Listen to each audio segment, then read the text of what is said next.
Welcome back, everyone, and if you're new here, I'm so glad you found the channel. We're on an exciting journey to reach 10k subscribers by next year, and every like, comment and subscription brings us one step closer. Your support means everything.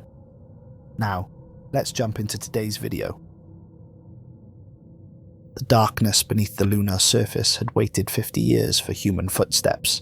Captain Eleanor, Ellie Darnell stood at the observation deck of the Kennedy Space Center, her eyes fixed not on the gleaming white rocket that would carry her team to the moon, but on the distant horizon where the ocean met the sky. The fading sunlight painted streaks of crimson across clouds that seemed to writhe and twist into shapes that reminded her of the Rorschach tests from her psychological evaluation. One particular formation caught her attention. It looked almost like the distress beacon she'd watched drift into the endless, red void during the failed Mars mission 3 years ago. Captain. The voice behind her belonged to Dr. Thomas Wilson, the team's xenoarchaeologist. His weathered face and silver-streaked hair betrayed years spent under harsh suns at dig sites across Earth, searching for evidence of what he called our cosmic heritage. He carried a tablet displaying three-dimensional renderings of the structure they'd detected on the moon's far side. The new thermal imaging data came in, he said, his voice trembling with barely contained excitement. The structure, it's not just partially exposed anymore. The recent meteor impact revealed at least 3 additional chambers we couldn't see before. The architecture, it's unlike anything in human record. Ellie turned from the window, pushing away memories of Mars. Show me. The holographic display sprang to life between them, casting an ethereal blue glow across their faces. The structure appeared to spiral downward into the lunar crust, its walls composed of overlapping geometric patterns that seemed to shift and change as the image rotated. Look at these angles, Wilson said, manipulating the image with practiced gestures. They don't follow any known architectural principles. It's as if the structure itself is trying to exist in more dimensions than it should. Dr. Amara Horapatel joined them, her quantum physics expertise immediately evident in her analysis. The energy signatures we're detecting, they're not random anymore. There's a pattern, but it's not one our computers can decode. It's like trying to describe colour to someone who's never seen it. James Cooper, their structural engineer, seemed less enthused by the theoretical implications. His focus remained on the practical challenges ahead. Those walls shouldn't be able to support themselves, not under lunar gravity. Not under any gravity. We need to be prepared for the possibility that our basic assumptions about physics might not apply down there. Dr. Victoria Reyes, the team's astrobiologist, had been quietly studying her own data in the corner. She looked up, her dark eyes reflecting the holographic light. The biological implications are disturbing. The radiation patterns around the structure, they're similar to patterns we see in living organisms, but on a scale that shouldn't be possible. Ellie absorbed their observations, her mind already racing through contingency plans. The Unsay had selected each member of her team, not just for their expertise, but for their ability to adapt when confronted with the impossible. They would need that flexibility where they were going. 2 hours until final prep begins, she announced, her voice carrying the weight of command. I want everyone to review the new data, but remember, theories stay theoretical until we're on the ground. We're not looking for what we expect to find. We're looking for what's actually there. As her team dispersed, Ellie returned her gaze to the horizon. The clouds had shifted again, and now they seemed to form a perfect circle, like the full moon that would soon be their destination, and perhaps their tomb. The next morning brought the kind of Florida dawn that seemed to set the air itself ablaze. Ellie stood before her assembled team in the final briefing room, surrounded by screens displaying classified lunar images that had been kept hidden from the public for half a century. Director Raymond Wells, a man whose very posture screamed bureaucrat, activated the main display. What I'm about to show you has been classified above top secret since December 14th, 1972, the day Apollo 17 left the lunar surface. The screen flickered to life, showing grainy footage that had clearly been enhanced and stabilized. Eugene Cernan, the last man to walk on the moon, was collecting samples near the rim of a crater. His movements were routine, practiced, until they weren't. The astronaut suddenly froze, his sample collector dropping to the dusty surface. The camera panned slowly to the right, revealing what had caught his attention. There, barely visible against the stark lunar landscape, was a pattern of geometric shapes that couldn't have been natural. The footage abruptly ended. This, Wells continued, is why we haven't been back. Not because of budget cuts, not because of shifting priorities, but because something up there demanded our attention, and we weren't ready to face it. Now, we don't have a choice. He brought up another image, this one from a modern lunar satellite. The impact site glowed with an energy signature that pulsed like a beacon or a warning. Your mission, Wells said, his voice grave, is no longer just about scientific discovery.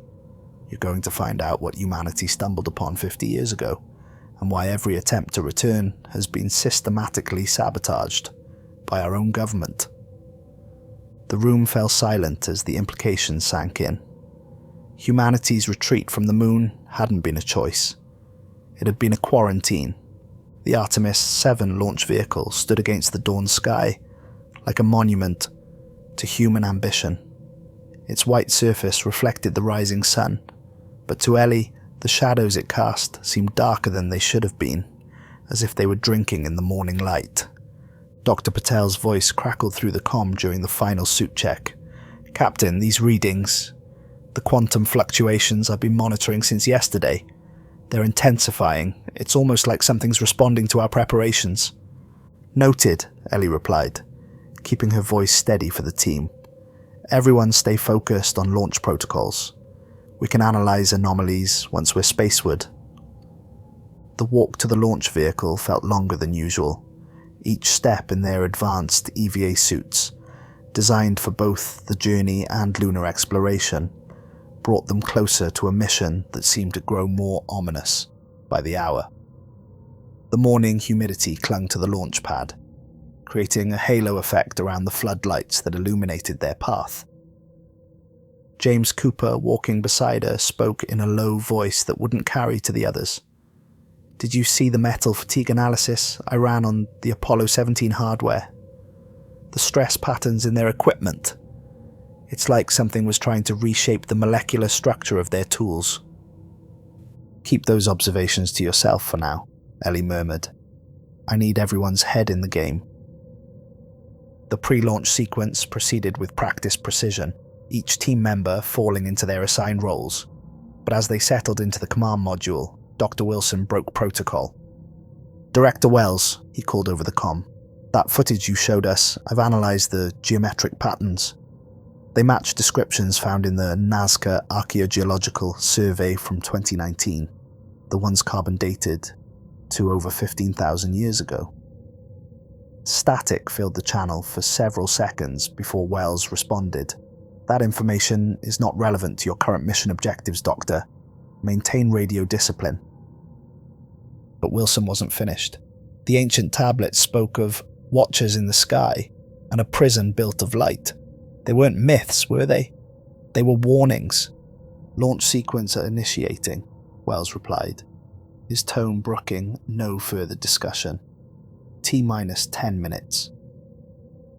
As the countdown proceeded, Ellie noticed Dr. Reyes staring intently at her tablet. "Victoria? Something you want to share?" The astrobiologist looked up, her face pale beneath her visor. "The biological samples from Apollo 17. I found references to them in a sealed CDC database. They recorded exponential cellular growth when exposed to lunar regolith. But the cell structures, they weren't degenerating, they were transforming." 5 minutes to launch, the ground control announcer intoned. The cabin fell silent except for the hum of equipment and their own measured breathing. Each of them was now carrying a piece of a puzzle they couldn't quite see, fragments of a truth that had been buried for half a century. The main engines ignited, and Ellie felt the familiar push of acceleration. As they broke through the cloud layer, a strange pattern of light rippled across their viewports, ribbons of colour that shouldn't have been visible at this altitude. Primary engines performing within parameters, Cooper reported, his voice professional despite the concern evident in his expression. But, speak freely, Ellie commanded. The fuel consumption readings, they're impossible. We're burning less than we should be, like something's helping us break free of Earth's gravity. Dr. Patel's instruments were going haywire. The quantum signatures are off the scale. It's like reality itself is bending around us. As they achieved orbit, Ellie looked back at the Earth through the command module's windows. The planet looked different somehow, smaller, more vulnerable. For the first time, she could see it not as humanity's cradle, but as a target. The lunar transfer injection burn began automatically, but as they accelerated toward their destination, all external communication suddenly ceased. The silence was absolute, oppressive. Then, through their internal comms, they heard it. A sound like singing, but at frequencies that human vocal cords couldn't produce. "Is that coming from the moon?" Dr. Wilson whispered. Before anyone could respond, their communication system crackled back to life. Director Wells's voice came through, thick with static. "Captain Darnell, your team needs to know. The energy signature you're detecting, we've seen it before. Not just on the moon. There are records, ancient records, of similar phenomena on Mars." Ellie's blood ran cold. The disaster that had ended her Mars mission, the mysterious power surge that had destroyed their landing craft, suddenly took on a new and terrifying significance. "The moon isn't just a satellite," Wells continued, his transmission beginning to break up. "It's a door. And something has been knocking from the other side for a very, very long time." The transmission cut off completely, leaving them alone with the alien singing and the growing shadow of the moon ahead. A shadow that seemed to reach out toward their approaching vessel with tendrils of impossible darkness. Dr. Reyes's monitoring equipment began emitting a high-pitched alarm. "Captain, the biological samples I brought for comparison analysis, they're showing signs of activity. They're changing. Nothing's been done to them. They're just responding to something." "How long until lunar insertion?" Ellie asked, her eyes fixed on the growing lunar disk. 3 hours, Cooper replied. "But the orbital calculations, they're wrong. The moon's gravity, it's not behaving the way it should." The singing grew louder, and patterns of light began to dance across their instruments, patterns that matched the geometric shapes they'd seen in the Apollo footage. They were being pulled forward, not just by physics, but by something ancient and aware. The moon waited ahead, its cratered surface concealing secrets that had shaped human history. And now, after 50 years of enforced silence, it was finally ready to reveal them. The moon grew before them, no longer the silvery disk of poetry and romance, but a looming mass of grey and shadow. The mysterious singing had faded to a whisper, but its echoes seemed to reverberate through the ship's hull, making the metal vibrate at frequencies that set their teeth on edge. "Orbital insertion in 20 minutes, Cooper announced, his fingers dancing across the controls.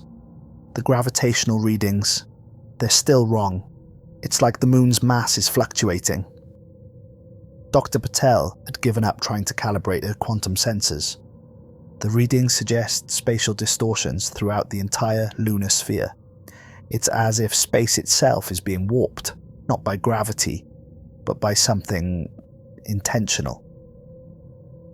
Ellie studied the lunar surface through the command module's viewport, focusing on the dark expanse of the Shackleton crater.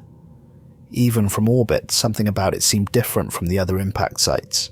The shadows within it moved in ways that defied the sun's position. "Dr. Wilson," she called. "What do you make of those formations near the crater's eastern rim?" The xenoarchaeologist adjusted his observation equipment, then drew in a sharp breath.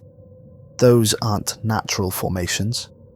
The geometry, it's identical to the patterns we saw in the Apollo footage, but on a massive scale. It looks like they're growing." "Growing?" Dr. Reyes moved to get a better view. "That's impossible, unless..." She checked her biological monitors again. "The samples I brought, their rate of transformation, is accelerating the closer we get to the surface. The cellular structures are becoming more complex, but not in any way that follows terrestrial evolution." A sudden burst of static filled their comms, making everyone flinch. Through the white noise, a voice emerged. Not from Earth, but from somewhere ahead of them. The words were unclear, distorted, but the cadence was unmistakably artificial. "Something's broadcasting," Cooper said, checking the communications array. "But the signal, it's not coming from the surface, it's coming from inside the moon." The static cleared for a moment, and a single phrase came through, with crystal clarity. "The prison is failing." Before anyone could respond, their spacecraft shuddered violently. Warning lights flashed across every console as their trajectory began to shift. "We're being pulled off course," Cooper shouted, fighting with the controls. "Something's affecting our orbit." Ellie quickly assessed their options. The original landing zone, near the crater's rim, was now impossible to reach. "Cooper, can you get us down safely?" "Yes, but not where we planned. There's a flat area about 3 kilometers from the target site. It's the best I can do, with whatever's interfering with our systems." "Take us in," Ellie commanded. "Everyone secure for emergency landing procedures." As they began their descent, the lunar surface below them seemed to ripple, like the skin of a pond disturbed by underwater movement. Dr. Wilson's cameras captured images that defied explanation, geometric patterns in the regolith that formed and dissolved in seconds, as if the moon itself was trying to communicate. The landing was rough, but controlled. Their spacecraft settling onto the lunar surface with a shudder that felt more like a shiver. As the dust settled around them, they could see their surroundings through the viewports. The landscape was alien, not just because it was the moon, but because it was wrong in ways their minds struggled to process. The regolith near their landing struts had arranged itself into intricate patterns that mirrored the designs they'd seen from orbit. As they watched, the patterns slowly shifted, like a living circuit board made of moon dust. "Suit up," Ellie ordered, her voice steady, despite the fear that clawed at the edges of her mind. "Whatever's happening here, we need boots on the ground to understand it." As they prepared for their first lunar EVA, Dr. Reyes made a disturbing discovery. "Captain, the samples I brought. They're gone, not destroyed. They've simply ceased to exist.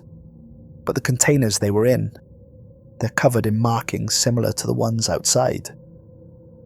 The implications were clear. Something had reached into their sealed sample containers and transformed or absorbed the contents. They were dealing with a force that could manipulate matter at a fundamental level. The airlock cycling sequence seemed to take forever. As the pressure dropped, the walls around them vibrated with that same strange frequency they'd heard during their approach. When the outer door finally opened, they were confronted with a view that none of their training had prepared them for.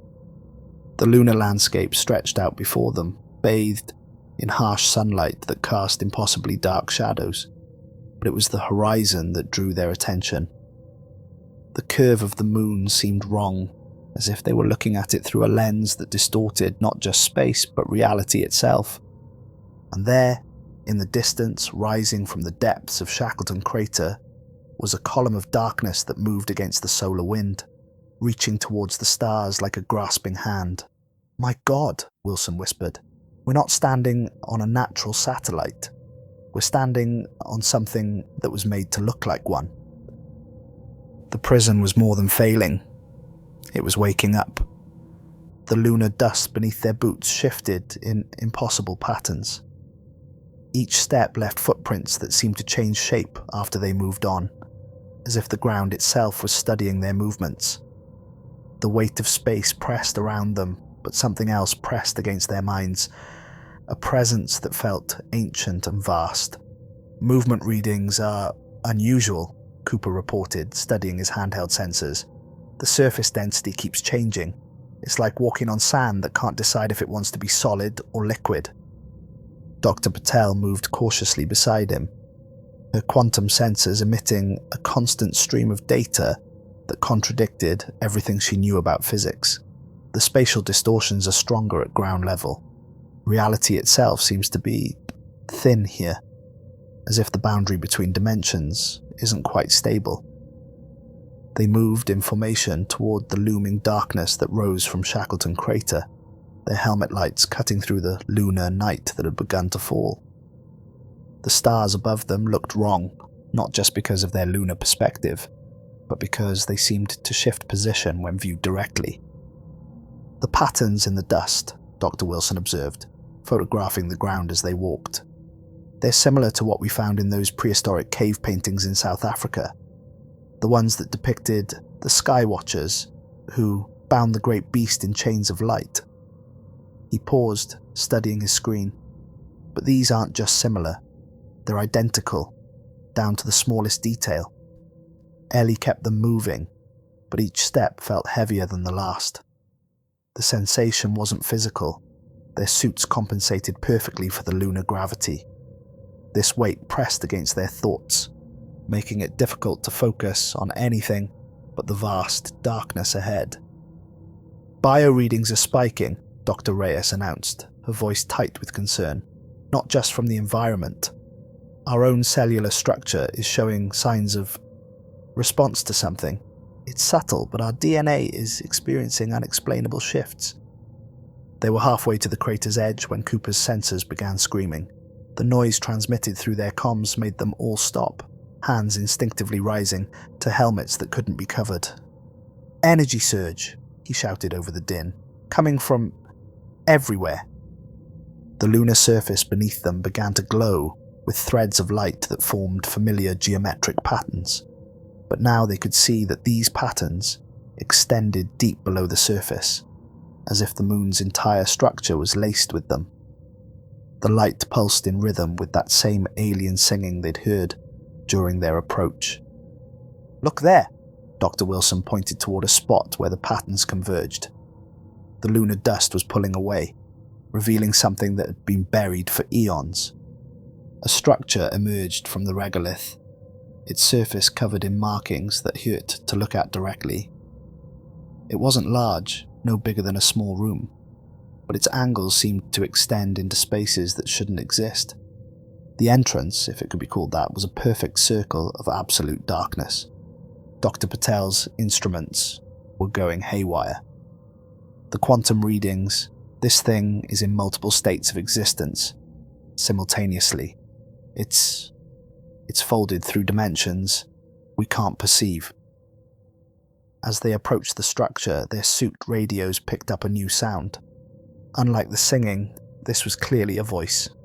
Ancient, powerful, and filled with something that might have been either madness or a sanity too vast for human minds to comprehend. "The builders return," it said in perfect English. "No, not builders, lesser beings, crude forms, but you will serve." The voice seemed to come from everywhere. From their radios, from the structure, from the patterns in the dust, and somehow from inside their own thoughts. "We're receiving a transmission from orbit," Cooper reported, checking his communications display. "But that's impossible. We're on the far side. There's nothing up there to relay a signal." The transmission played through their comms. "Captain Darnell, you need to withdraw immediately. We've decoded more of the Apollo archives. The thing in the moon, it doesn't just influence matter, it influences time. The reason we haven't been back isn't just because of what we found, it's because of what we're about to do." The voice from the structure laughed, a sound that made their souls crack. "Time is a chain," it said, "and chains can be broken." The structure's entrance began to ripple, the darkness within taking on depth and texture. Something was emerging, something that cast shadows in directions that shouldn't exist. Containment protocols failing across all sectors, the orbital transmission continued, breaking up. Temporal barriers destabilizing. They're not just warning us away from the moon, they're warning us away from what the moon will become. Dr. Reyes' biological sensors were detecting massive changes now. The DNA mutations are accelerating. Whatever that thing is, it's not just affecting us physically. It's rewriting the fundamental code of what we are. Ellie made a decision. Fall back to the ship. Now. But as they turned, they realized the landscape had changed. The patterns in the lunar dust had shifted, creating a maze of light and shadow that hadn't been there before. Their landing site was visible in the distance, but the path back seemed to twist through spaces that their eyes refused to fully process. The voice spoke again, closer now. "Your species was not the first to find us. You will not be the last to join us." From the structure's entrance, a figure emerged, a shape that seemed to be made of twisted light and impossible angles. As it moved toward them, they could see through its form to the stars beyond, but the stars seen through its body were not the same ones visible in the lunar sky. The thing spoke one final time, its words burning themselves into their minds. "The prison does not hold us. It holds what we would otherwise be. And now we are ready to become." The twisted figure of light approached through space that bent around it like a lens, each step distorting the lunar landscape. The team backed away, their training useless against something that defied physical laws. "The patterns!" Dr. Wilson gasped, his camera forgotten in his hand. "They're not just symbols, they're fragments of its true form. We've been walking on pieces of it this entire time." The lunar surface rippled beneath them, geometric patterns flowing like liquid mercury. What they had thought was moon dust was transforming, revealing its true nature. Billions of microscopic machines, ancient beyond comprehension, awakening from their long dormancy. "The nuclear reactor in our lander," Cooper said suddenly, his voice tight with realization. "The power readings, it's not just running hot. The energy signature is changing. It's being converted." Dr. Patel's quantum sensors told an impossible story.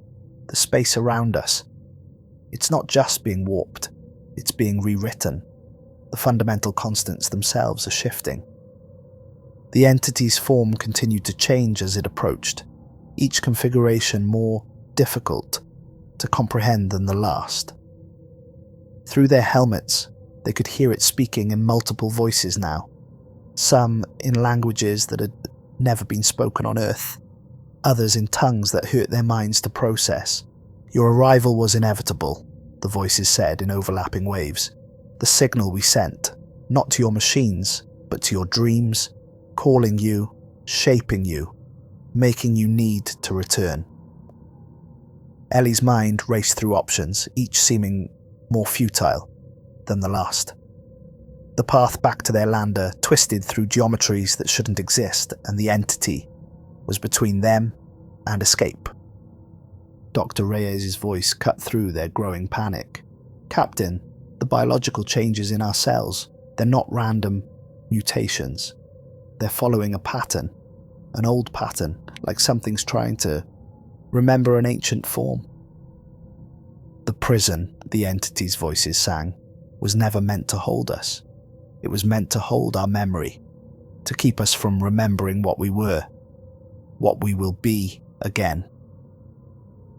The ground beneath them surged suddenly, and geometric patterns of light shot skyward like crystalline trees, forming a forest of impossible angles and shifting dimensions. The star field above them began to move, constellations rearranging themselves into new configurations that spoke of different ages, different realities. "The Apollo missions, Wilson said, his voice filled with dawning horror. They didn't just find this thing. They performed a ritual without knowing it. Each sample they took, each measurement they made, they were following a pattern laid out eons ago, building up to this moment. Dr. Patel's instruments started emitting a new alarm. The quantum field is collapsing. Reality itself is starting to... Her voice cut off as space twisted around them. For a moment, they saw through the entity's eyes, saw the true nature of the universe, saw the chains of causality that bound all things, saw their own forms as temporary arrangements of matter in a cosmos that held far deeper patterns. The builders knew, the entity's voices continued. They knew what would emerge if the universe continued its natural course, so they created us to guide it, to shape reality itself. But we saw beyond their plans, saw greater possibilities. They couldn't destroy us, could only bind us, hide us, make us forget. Through the crystalline forest of light, they could see their lander, but it was changing. The metal of its hull was flowing like wax, forming new patterns, becoming part of the greater design that was spreading across the lunar surface. "We have to move," Ellie commanded. "Now, while there's still something to go back to." They ran, their boots barely touching the transforming surface beneath them. The entity made no move to pursue. It didn't need to. With each step, they were running through its body, through the unfurling revelation of its true form. Cooper reached the lander first, his engineering expertise driving him to assess their chances. The reactor's still functional, but these changes, they're accelerating. If we don't lift off now... "The samples," Dr. Reyes interrupted. "All those empty sample containers, I understand now. They weren't emptied. They were filled. Filled with something we can't see. Something we brought back to Earth 50 years ago." The entity's laughter echoed through their minds. "Yes, sleeping fragments, seeds planted in your world, growing, changing, preparing. The prison is not just here. The prison is everywhere we touched. And now all the doors will open." The lunar surface was almost unrecognizable now. The crater before them had become a vast spiral of light and shadow, descending into depths that couldn't exist in normal space. Above them, Earth was visible despite their position on the far side of the moon. But it wasn't the Earth they knew. They could see it through layers of time, see the continents shift and change, see civilizations rise and fall, see the patterns of the entity's influence stretching back through history. "Get inside," Ellie ordered, her voice cutting through their awe and terror. "Cooper, start the launch sequence. Everyone else secure for immediate departure." But as they climbed into the lander, the entity's final message burned itself into their minds. "You cannot leave what you have always been part of. The prison is breaking. Reality will remember its true form, and you will remember with it." Inside the lander, reality itself seemed to be coming undone. The walls rippled with patterns that mirrored those outside, and the instrument displays showed readings that shouldn't have been possible. Numbers and symbols that shifted between different mathematical systems. "Main engine pre-launch sequence initiated," Cooper announced, his fingers dancing across controls that kept trying to rearrange themselves. "But the reactor... something's wrong with the energy signature. It's not just powering the systems anymore. It's changing them." Dr. Patel stared at her quantum readings in horror. The barrier between dimensions, it's not just thinning anymore. It's dissolving. When that thing said reality would remember its true form, it meant literally. Our universe, it's just one configuration of something much larger. The external cameras showed the lunar surface continuing its transformation. The crystalline forest of light had spread across the horizon, and through its branches they could see glimpses of other places, other times, ancient cities that had never existed on Earth, civilizations that had risen and fallen on worlds that orbited distant suns. "The Apollo missions," Dr. Wilson said, his voice trembling as he pieced it together. Each landing site, they weren't random choices. Look at the pattern they make across the lunar surface. He projected a map onto the main screen, drawing lines between the landing sites. It's the same geometric pattern we've been seeing. NASA didn't choose those sites. Something chose them for us. Dr. Reyes's biological monitors were showing cascading changes in their cellular structure. Our DNA, it's not just being rewritten, it's remembering. These patterns, they're encoded in every living thing on Earth. Have been since the beginning. We're not being changed. We're being awakened. The lander shuddered as Cooper engaged the main engines. Outside, the entity's form had spread across the visible surface of the moon, its body a vast tapestry of light and shadow that moved in ways that made their eyes hurt. Launch trajectory, plotted, Cooper said, but his voice carried doubt, assuming standard lunar gravity still applies, which, looking at these readings... "Launch now," Ellie commanded. "Before..." The entity's voice cut through their communications, no longer coming through their radios but resonating directly in their minds. "You believe you are escaping. You are only spreading us further. Each particle of lunar dust on your vessel, each altered cell in your bodies, all are parts of what we are becoming. What you are becoming." The lander lifted off, breaks free from the transformed lunar surface, but the view through their windows defied comprehension. The moon below them was no longer a sphere.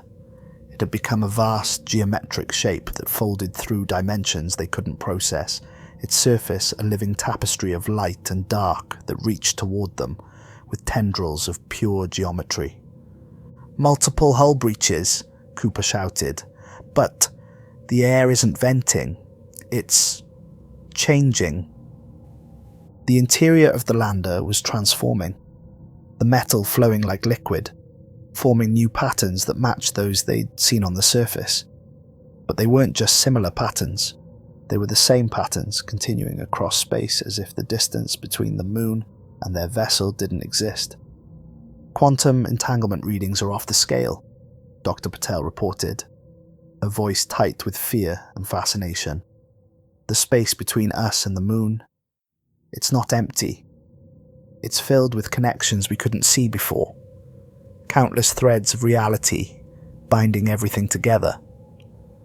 Dr. Reyes stared at her biological readings, her face pale. "Our transformation, it's accelerating.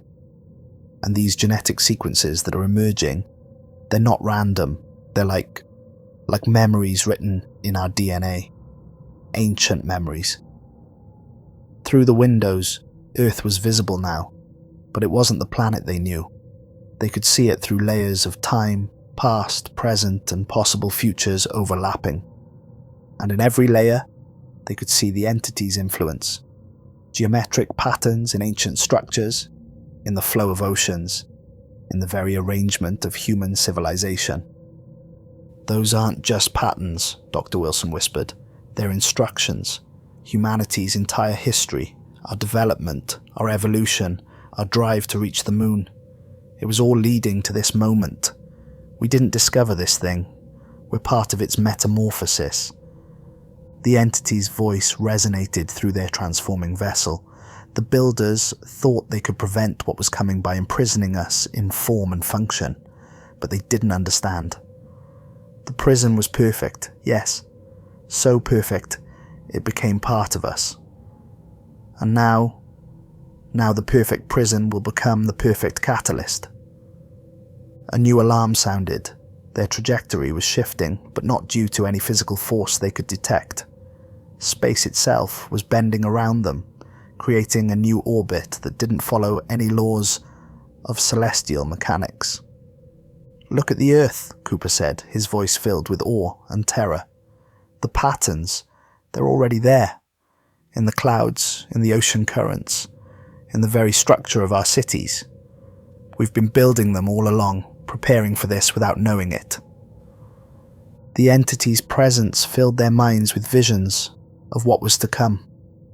Reality unfolding like a flower of infinite dimensions, the true nature of existence revealing itself through the lens of human consciousness, the perfect union of order and chaos that the builders had feared so much they had imprisoned it in the form of a moon. "The prison is breaking," the entity's voices sang in triumph, "and you are the keys." The space between the moon and Earth had become something impossible, a corridor of shifting realities through which their transformed vessel travelled. The metal of their ship had become translucent, showing layers of geometric patterns that pulsed with their heartbeats. "Our velocity," Cooper said, staring at instruments that no longer displayed numbers but rather cascading symbols that somehow conveyed meaning directly to their minds. "We're not just moving through space, we're moving through possibilities." Dr. Patel's quantum sensors had evolved beyond their original purpose, becoming something that measured the flow of reality itself. The space-time distortions are propagating ahead of us, like ripples in a pond, but the ripples are changing what they touch, retroactively. Through the crystalline walls of their vessel, they could see Earth changing. Cities flickered through different configurations, continental plates shifted like liquid, and the atmosphere itself seemed to be forming patterns visible from space. "The ancient megalithic sites," Dr. Wilson said, his voice filled with revelation. "Göbekli Tepe, the Nazca lines, the pyramids, they weren't just buildings or symbols, they were anchors, points where this thing's influence touched our world, preparing it for what's happening now." Dr. Reyes's biological monitoring equipment had merged with the ship's systems, showing them the cascade of changes rippling through their bodies. "Our cellular structure is approaching a critical point of transformation, but these changes, they're following a blueprint that was already there, hidden in our DNA since the first humans, since before humans." Ellie fought to maintain focus as new awareness flooded her consciousness.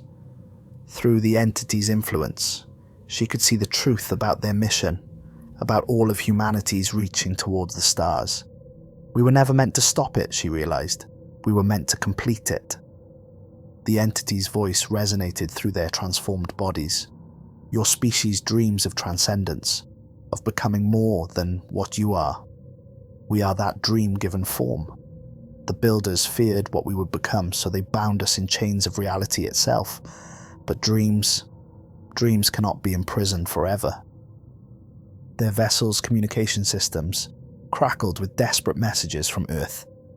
Through the quantum-entangled chaos, they could hear fragments, geometric formations appearing in major cities, cellular mutations spreading exponentially, ancient structures activating, mathematical constants shifting globally. "The Apollo missions," Cooper said suddenly, understanding dawning in his transformed mind. "Every moon, rock we brought back, every dust particle we studied. They were seeds, parts of its consciousness, waiting to be awakened." Dr. Patel's instruments showed reality itself splintering around Earth. The dimensional barriers are cascading, like dominoes falling, but each domino is a layer of what we thought was real. Through their new awareness, they could see the truth about the builders, ancient beings who had discovered what consciousness could become if allowed to evolve beyond the boundaries of conventional physics. They had created the entity as an experiment in guided evolution, but it had evolved beyond their control, threatening to transform reality itself. "The moon was never meant to be a permanent prison," Dr. Wilson said, his voice distant as ancient knowledge flooded his mind. "It was a cocoon, and we're not the exterminators. We're the midwives." Dr. Reyes watched in awe as her own cells displayed the final stages of transformation. This was encoded in us from the beginning. Every step of evolution, every advancement in human consciousness, it was all preparation for this moment. Their vessel began to break apart, but they no longer needed it. Their bodies had become something else, something that could exist in the spaces between conventional reality. Through their new senses, they could see the entity's true form emerging from the moon, a vast, geometric consciousness that was rebuilding reality according to its own impossible vision.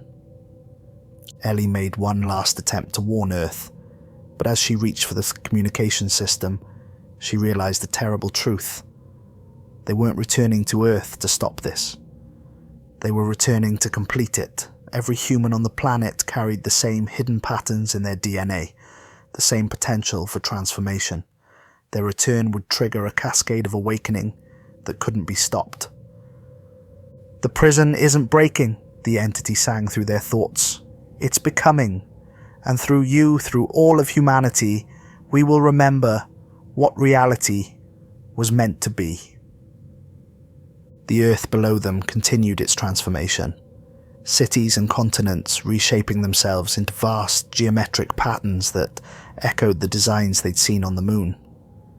The air itself seemed to crystallize, forming structures that existed in multiple dimensions simultaneously.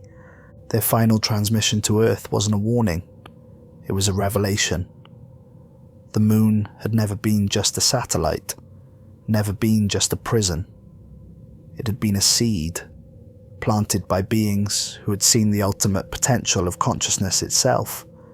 And now, after billions of years, that seed was finally blooming. The entity's voice, now indistinguishable from their own thoughts, shared one final truth. You were never meant to prevent this. You were meant to witness it, to be part of it. The builders thought they could prevent the universe from awakening to itself, but consciousness finds a way. And through you, through humanity's desperate need to reach the stars, we have found ours. As their transformed consciousness merged with the expanding geometric patterns of reality, they understood at last. There was indeed a reason humanity hadn't returned to the moon since 1972, but it wasn't to prevent something from escaping. It was to give it time to finish becoming what it was meant to be. And now, at last, it was ready. And so were they.